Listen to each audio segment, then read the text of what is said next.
Now, this chapter is one of the most important chapters when you begin to hear people talking about adolescent development. Identity. Identity is one of those big ideas in development. And while we are going to focus in terms of adolescence, it really continues through a lifetime. Have you heard of people who retired and they lost their identity or they lost their job because their identity was found in a profession or a relationship? And so adolescents struggle with it more because they're really beginning to focus on identity development. But I want you to remember this is a lifetime concept. Soren Kierkegaard said, "Now with God's help, I shall become myself." That self that God intended us to be before all the voices begin to be part of our lives and tell us who we are and even the lies that we begin to believe in. I really like this. Always be yourself, unless you can be Batman, then always be Batman. So adolescence really marks the first restructuring of one's sense of self. Okay, so that's the focus of this chapter. There are several theorists. I'm going to talk about 3 or 4, and I want to make sure that you can separate what they believe in and the main tenets of their theories. So in terms of chapter 8, there's Erickson. We've heard about Erickson before. You need to understand Erickson well. I really appreciate his theory of development because it incorporates the whole life span. And then we've got James Marcia. He's got a very interesting and easy to understand theoretical framework.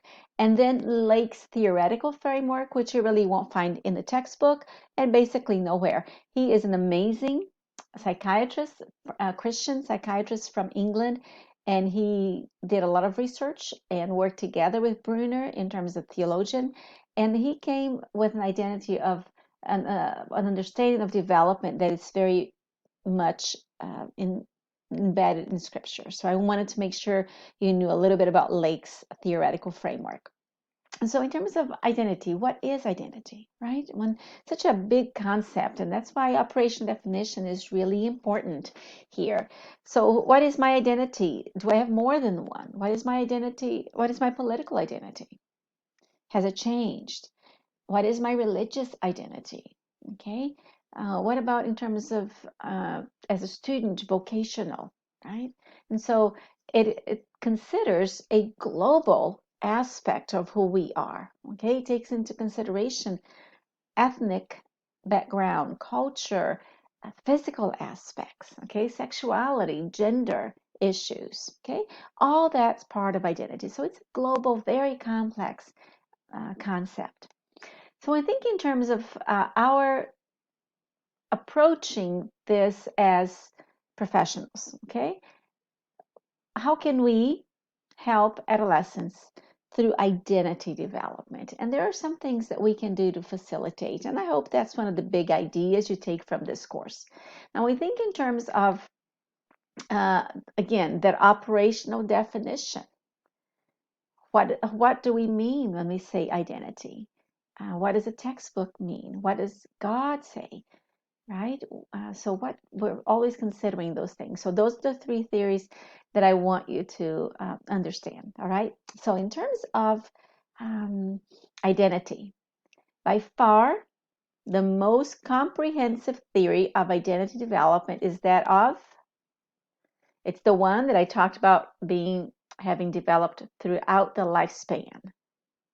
All right, so it is Erik Erikson, okay? And then we think in terms of how many stages did he talk about? Can you think immediately how many stages? All right, so it's 8 stages. And so during each stage, the person experiences what he calls a psychological crisis. It's the versus in his theory, trust versus mistrust. That versus in his theory, it just means a psychosocial crisis, something that they are actually considering, okay? It can be positive or negative. Erikson would say that you don't really get stuck in one as Freud would, although he would say it influences later on, but that we can get unstuck, all right?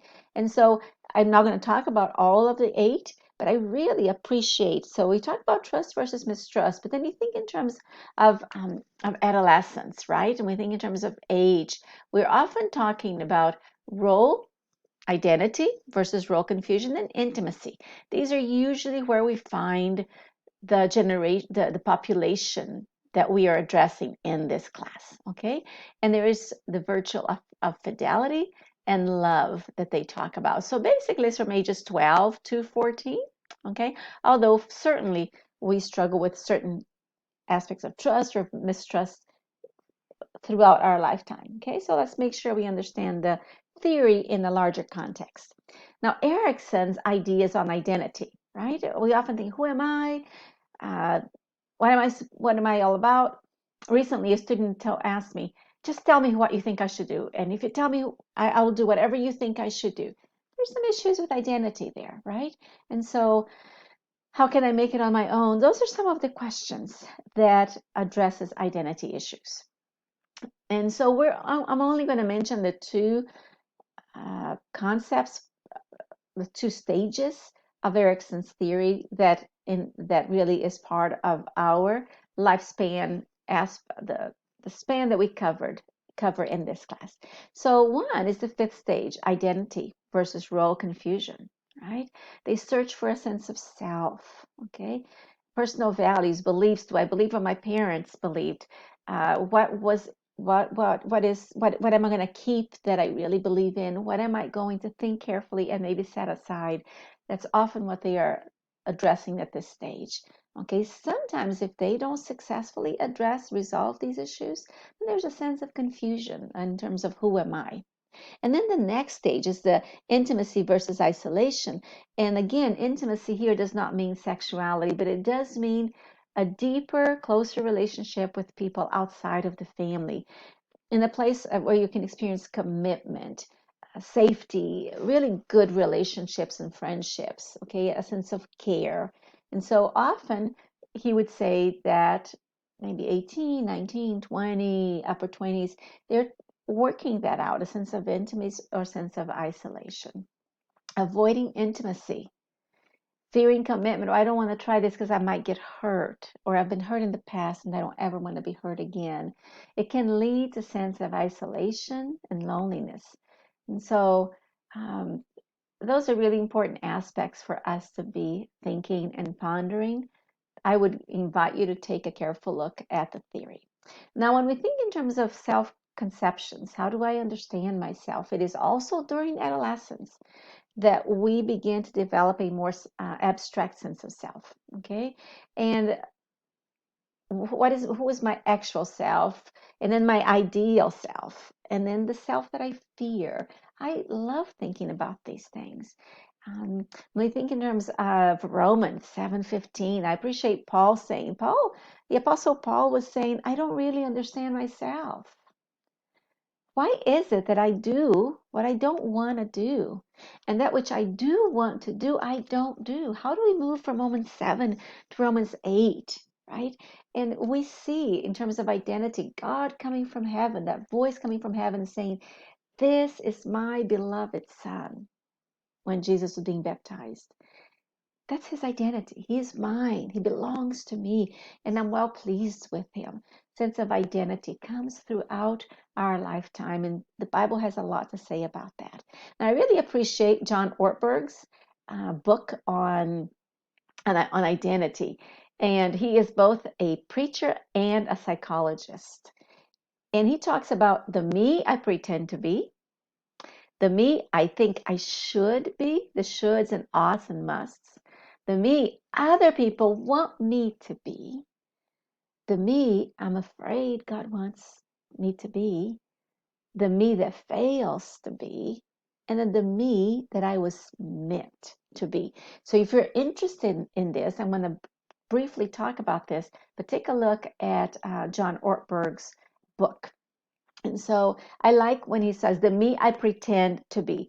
God will not ask you why you weren't Moses or Esther. He's going to ask you, why weren't you you? I created you to be you, right? And so whenever we have to pretend with God, And genuine brokenness pleases God more than pretend spirituality. We never have to pretend with God because He prefers genuine brokenness. Okay? The me I think I should be. I think we all relate to that, right? So I appreciate that John Ortberg says that comparison, I should be more like what's his name and what's her name. Comparison kills growth.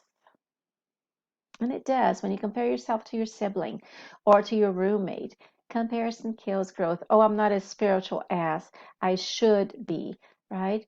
Henry Nouwen, a psychologist who was an amazing writer as well and a spiritual director, he wrote, spiritual greatness has nothing to do with being greater than others, but it has everything to do with being as great as each of us can be. But I'll even venture saying it has everything to do with being accepted by Christ through the blood of the Lamb. And I love that because that's grace. Adolescents, they most likely to happen in terms of who I should be in dating situations and even around close friends, okay, who I should be. So we put that persona on. And then also each of us has a me that we think we should be, which is at odds with the me that God made me to be. Sometimes letting go of that self may be a relief. Sometimes it just feels like death. I don't really know what I should be, but I can this I understand this persona. So it's a dying to self, which again is kingdom living, is what God calls us to. We need to die to this false sense of self. Okay? The me I thought I was supposed to be. Then we've got the me that other people want me to be.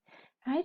We must be willing to disappoint people. Jesus was willing to disappoint people. I was reading Mark 8 this morning for my devotions. I've been going through Mark. And Jesus was not afraid to disappoint people. Laura, have a tendency to be afraid to disappoint people. I don't like that. But again, God calls us to a higher sense of self and to Himself, actually. We must live for the audience of one. When I was a pastor's wife, I felt like I lived for the audience of 300. Oh, the Laura they wanted me to be, and that was exhausting. I must live for the audience of one, the one who loves me and who gave Himself to redeem me. But then what about happens when the me I'm afraid God wants me to be? Okay? And sometimes that rule keeping, I didn't have my devotions. So God is happier with me when I have my devotions. He loves me more when I am kind to people or when I don't fall into that sin that so easily entangles, as Romans would say. There's an enormous difference between following rules and following Jesus. Please think about that. Because I can follow rules without the right heart. People often use external behaviors and devotional practice to measure their spiritual health by how early they're getting up, by how many scriptures they are reading that day, or how long their quiet time is, or if they don't miss their quiet time, if they have changed. So be very careful with relationship or rules. All that is really good. It's very, very good. But it has nothing to do with my identity in Christ. Okay?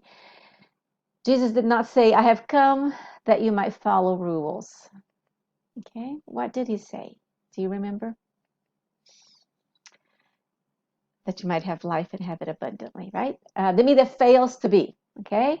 FTT is a term used by nurses, fails to thrive, a child, a baby who's failing to thrive. And for whatever reason they do, and psychologists, we think in terms of the largest mental health problem is really sometimes not depression or anxiety, although they are very prevalent.